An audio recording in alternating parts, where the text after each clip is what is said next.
بسم اللہ الرحمن الرحیم۔ السلام علیکم۔ بیت المقدس کی اسلامی تاریخ حضرت ابراہیم علیہ السلام سے شروع ہوتی ہے، جبکہ آپ نے عراق سے فلسطین کی طرف ہجرت فرمائی اور وہاں کے شہر خلیل میں پڑاؤ ڈالا۔ حضرت ابراہیم علیہ السلام کے بڑے فرزند حضرت اسماعیل علیہ السلام نے مکہ آباد کیا، اور آپ کے دوسرے فرزند حضرت اسحاق علیہ السلام کے فرزند حضرت یعقوب علیہ السلام نے بیت المقدس اور مسجد اقصی کو تعمیر کیا۔ اس کے چند سالوں بعد جب حضرت یوسف علیہ السلام مصر کے بادشاہ بنے تو انہوں نے اپنے والدین اور تمام بھائیوں کو مصر بلا لیا، جہاں وہ خوب بڑھے پلے اور پھولے، اور اس طرح مصر میں ان کی آبادی تیزی سے پھیلتی رہی۔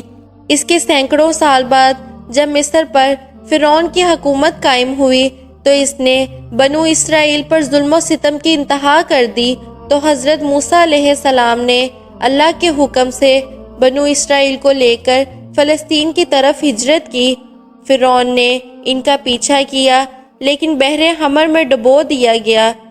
فلسطین آ کر بنو اسرائیل نے طرح طرح کی نافرمانیاں شروع کر دیں، جس کی وجہ سے اللہ تعالیٰ نے انہیں وادی طیہ میں 40 سال تک کے لیے بھٹکا دیا۔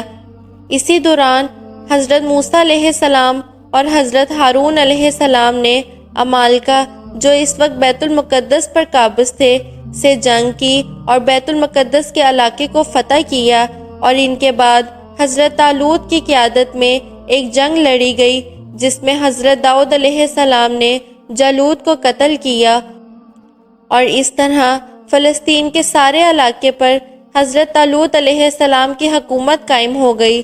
طالوت علیہ السلام کے بعد حضرت داؤد علیہ السلام بادشاہ بنے، اور ان کے بعد ان کے فرزند حضرت سلیمان علیہ السلام کی زبردست حکومت فلسطین کے پورے علاقے پر قائم ہو گئی۔ لیکن حضرت سلیمان علیہ السلام کے بعد ان کا بیٹا بادشاہ بنا۔ وہ انتہائی عیاش اور بد کردار تھا۔ اس نے اپنی قوم میں بے حیائی اور بت پرستی عام کر دی، اور یہ بھی سابقہ اقوام کے اخلاقی اور اعتقادی بیماریوں میں مبتلا ہو گئے، جس کی وجہ سے اللہ نے بابل کے بادشاہ بخت نصر کو ان پر مسلط کر دیا، جس نے 578 قبل مسیح ایک زوردار حملہ کر کے سلطنت یہودیہ کے تمام چھوٹے بڑے شہروں کی اینٹ سے اینٹ بجا دی، یروشلم اور ہیکل سلیمانی کو پیوندے خاک کر دیا، ہزاروں لوگوں کو تہہ تیگ کر دیا، اور جو بچے اور عورتیں بچ گئے انہیں اپنے ساتھ عراق لے گئے۔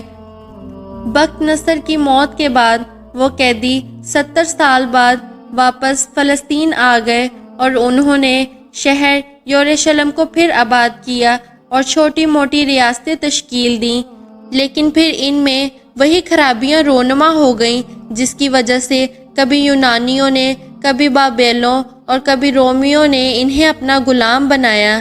حضرت عیسیٰ علیہ السلام کے زمانے میں ان کے عوام ہی نہیں، علماء کا طبقہ بھی اس قدر گمراہ تھا کہ شرک، بدکاری، انبیاء کے قتل اور شراب نوشی وغیرہ کو گناہ تک بھی نہ سمجھتا تھا۔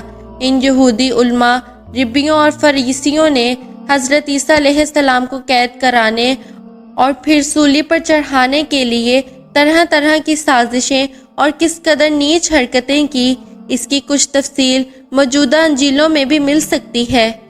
حضرت عیسیٰ علیہ السلام کے رفع سما کے بعد سن 70 میں اللہ تعالیٰ نے ان پر رومی حاکم ٹائٹس کو مسلط کر دیا، جس نے 1,33,000 یہودیوں کو قتل کر دیا۔ 67,000 کے قریب غلام بنا لیے گئے، جنہیں بھوکے درندوں کے سامنے کھانے کے لیے ڈالا گیا۔ اٹلی اور یونان کے ایمفی تھیٹرس میں ان یہودی غلاموں کو نشانہ درست کرنے کے لیے لٹکایا گیا۔ یروشلم اور ہیکل سلیمانی کی اینٹ سے اینٹ بجا دی گئی، اور خوبصورت لڑکیوں کو فاتحین کے لیے چن لیا گیا۔ اس کے بعد یہود 1750 سال تک پھر کبھی اس سرزمین میں آباد نہیں ہو سکے۔ اسرا اور معراج کی رات رسول اکرم صلی اللہ علیہ وآلہ وسلم کا مسجد حرام سے مسجد اقصی تک کا سفر، اور پھر وہاں سے 7 آسمان کی سیر، اور پھر آسمان سے بیت المقدس کی طرف نزول اور پھر براق سے مکہ واپسی خود اس بات کا واضح اشارہ تھا کہ اب بیت المقدس کی سرزمین جلد ہی اسلام اور مسلمانوں کے زیر سایہ آنے والی ہے۔ پھر رسول اکرم صلی اللہ علیہ وآلہ وسلم کا 16 یا 17 ماہ تک مسجد اقصیٰ کی طرف رخ کر کے نماز پڑھنا گویا اس بات کی صراحت تھی کہ اب یہ مقدس سرزمین نہ یہود کی ہے نہ عیسائیوں کی، یہ صحیح دین اور صحیح اسلام کے پیروکار کی ہے۔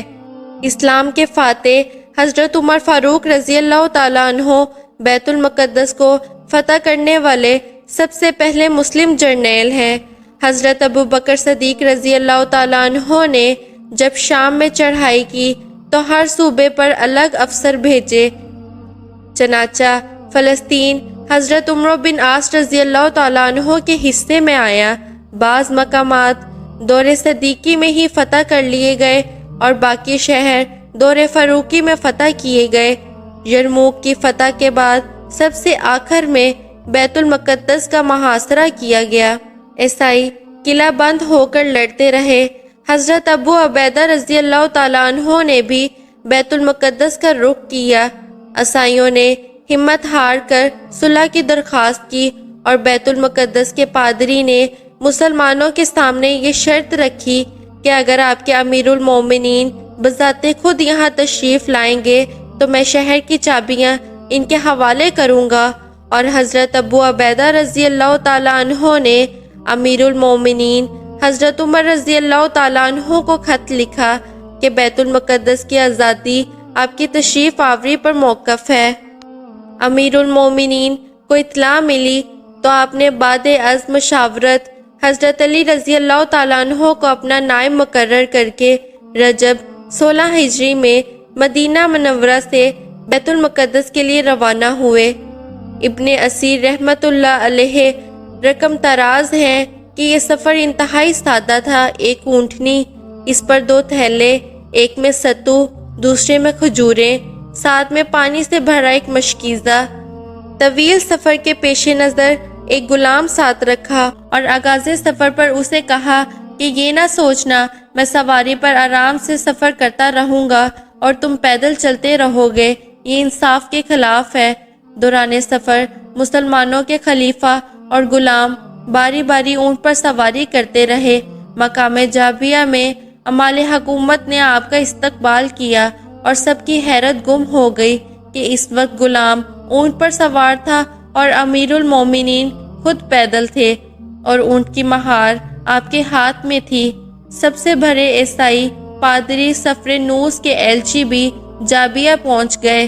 بیت المقدس کا معاہدہ جابیہ میں ہی لکھا گیا۔ بڑے بڑے معزز صحابہ رضی اللہ تعالیٰ عنہما کے دستخط ہوئے۔ اس عہد نامے کے کچھ چیدہ نکات دکھاتے ہیں تاکہ مسلمانوں کے دوسری مفتوم قوم سے حسن سلوک کا اندازہ ہو سکے۔ یہ وہ امان ہے جو اللہ کے غلام امیر المومنین عمر رضی اللہ تعالیٰ عنہ نے ایلیا کے لوگوں کو دی۔ یہ ایمان ان کی جان، مال، گرجا، سلیب، تندرست، بیمار اور ان کے تمام مذہب والوں کے لیے ہے۔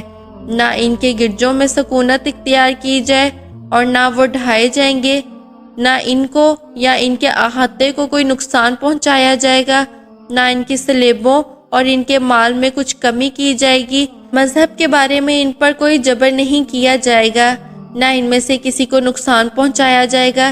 اس تحریر پر اللہ، رسول صلی اللہ علیہ وآلہ وسلم، خلفاء اور مسلمانوں کا ذمہ ہے، بشرطیہ کہ یہ لوگ مقرر جزیہ ادا کرتے رہیں۔ اس معاہدے کی کچھ شکیں آپ نے ملاحظہ کی۔ کسی مفتوم قوم کے حقوق 3 ہی چیزوں سے متعلق ہو سکتے ہیں: جان، مال اور مذہب۔ اس معاہدے میں یہ تینوں چیزیں محفوظ قرار دی گئیں۔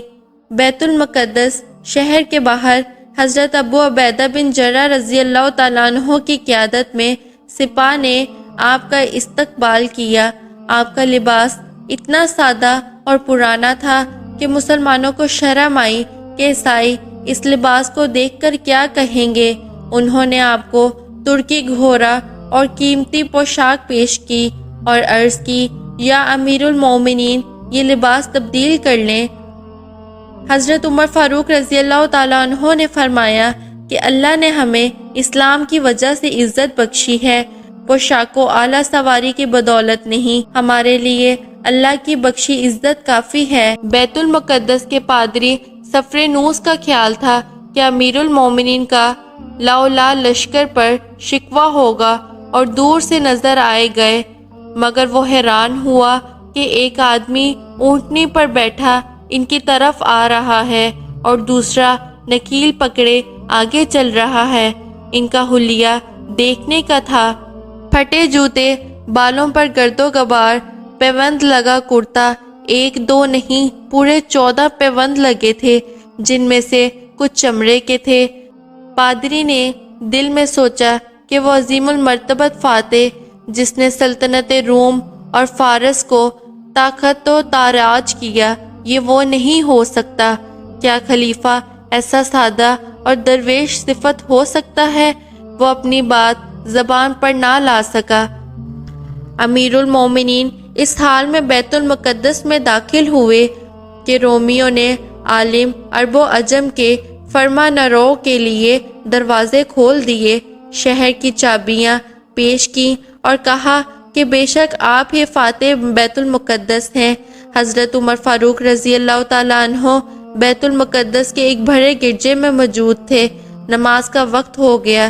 عیسائیوں نے کہا کہ آپ رضی اللہ تعالیٰ عنہ یہی نماز پڑھ لیں۔ آپ رضی اللہ تعالیٰ عنہ نے فرمایا، اسے دلیل بنا کر مسلمان بعد میں گرجے کو زبردستی مسجد میں تبدیل نہ کر دیں۔ گرجے سے باہر نکل کر نماز ادا کی۔ اس مقام پر ایک مسجد تعمیر ہوئی جو مسجد عمر کہلائی۔ ایک دن نماز کے وقت حضرت بلال رضی اللہ تعالیٰ عنہ سے درخواست کی کہ آج اذان دو۔